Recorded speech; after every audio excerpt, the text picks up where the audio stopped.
relatives on Sunday evening. She worked with me and always told me the stories.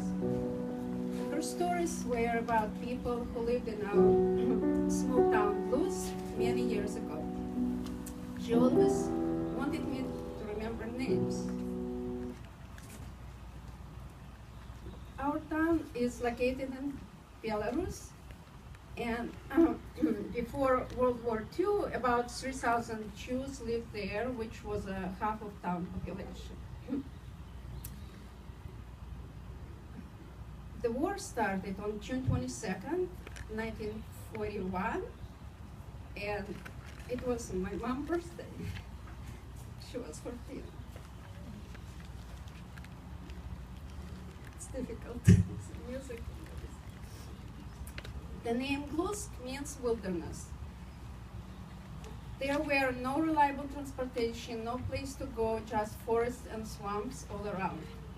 And 40 relatives were holding on to each other, and nobody was able to live.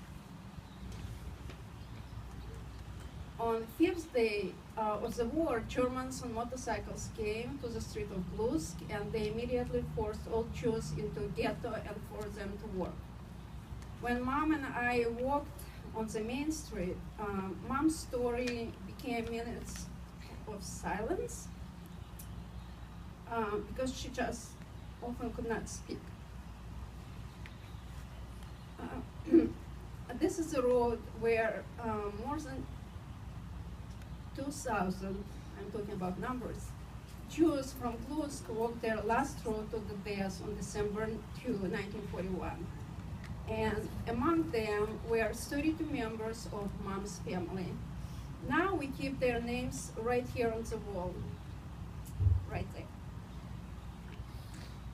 A few years ago, Hashoah Foundation, Steven Spielberg organization, contacted Mom for an interview, and her interviews were recorded and stored in Yad Vashem and Holocaust Museum in Washington, D.C. Few small fragments are posted on YouTube years ago. That's how we learn about YouTube. By Yad Vashem with English subtitles. We will watch one of them today, and it's about mass murder on December 2nd, 1941. Mom's stories helped me with understanding who I am.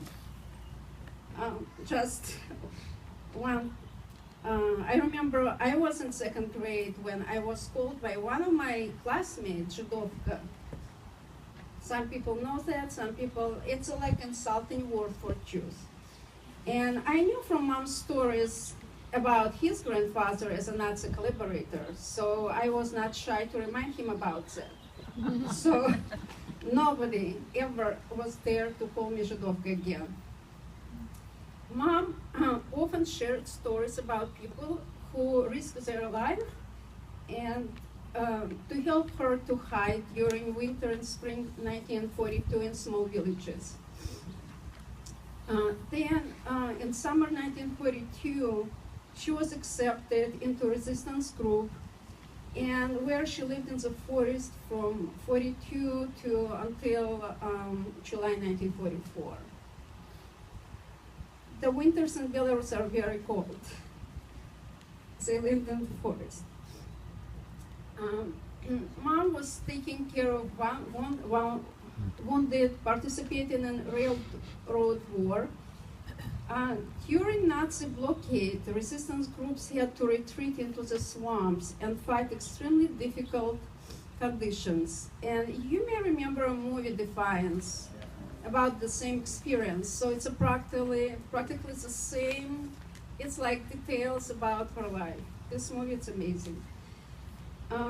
She always carried with her grenade for enemy and had a revolver with one bullet for herself.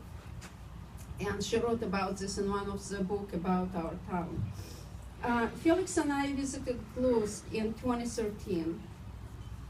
We visited Jewish cemetery and monument for Jews murdered on December 2nd, 1941.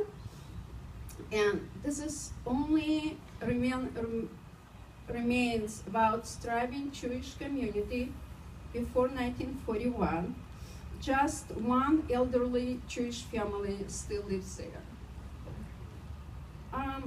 And I want to add that yesterday I was sitting during service and Yehuda Varim, I was just started to read, and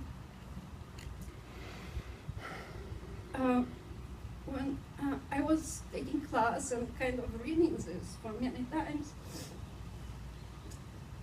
and I realized that my mom, she's the one, she follows really all, everything what is written there. She's a peacemaker, and by the way, her name is called the mayor. She born with this name. And when Rabbi said, when I took one of the classes, he said, when you study Torah, it's not about just studying, going to school, kind of taking chapter or parsha every week.